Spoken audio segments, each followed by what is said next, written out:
نبقى دائما في الشأن التربوي، حيث أكد وزير التربية الوطنية من خلال رده على سؤال لنائب برلماني أنه لا يمكن تعيين أستاذ التربية البدنية في مرحلة التعليم الابتدائي بالنظر للحجم الساعي المبرمج لهذه المادة، وهو ساعة واحدة أسبوعيا، وطبيعة التنظيم في المدرسة الابتدائية القائم على مبدأ الأستاذ الواحد لا تسمح بتوظيف أستاذ لتدريس التربية البدنية شأنها شأن النشاطات الأخرى مثل التربية التشكيلية والموسيقى، حيث نفس الأستاذ يقوم بتدريس جميع المواد باستثناء الأمازيغية والفرنسية.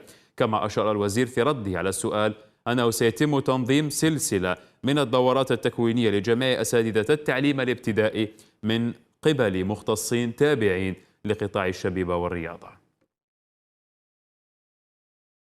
تتواصل الإصلاحات التي أقرها رئيس الجمهورية عبد المجيد تبون في المنظومة التربوية، وبعد جملة القرارات والمستجدات التي مست القطاع، ها قد جاء دور خريجي معاهد التربية البدنية، وأخيرا تحقق حلم الآلاف، وسيتم توظيف 12,000 متخرج لتأطير الرياضة المدرسية.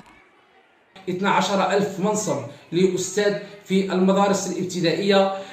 نثمن هذا القرار من طرف السيد رئيس الجمهورية. يوجد حوالي أكثر من 25,000 خريج على مستوى الوطن، هذا المنتوج الذي يمكننا استغلالهم في الطور الابتدائي. فالطفل في المرحلة الابتدائية أو في الوسط المدرسي يحتاج إلى المرافقة النفسية والاجتماعية وكذا الطبية. نعم، كنا في تحدي لتكوين الفرد الجزائري من عدة نواحي، فهذا القرار الشجاع من طرف السيد الرئيس سوف يعطينا تكوينا قاعديا للرياضة النخبوية، وهذا ما افتقدته الجزائر في السنوات الماضية.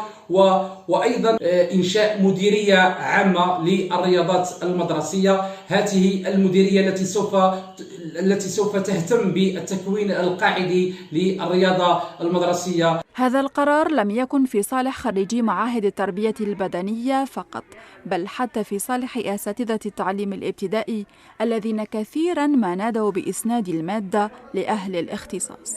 جد مسرورين بهذا القرار الذي طالما نظرنا من أجله منذ 2019، والأستاذ يناضل وما زال يطالب بهذا القرار، ونحن سعداء جدا.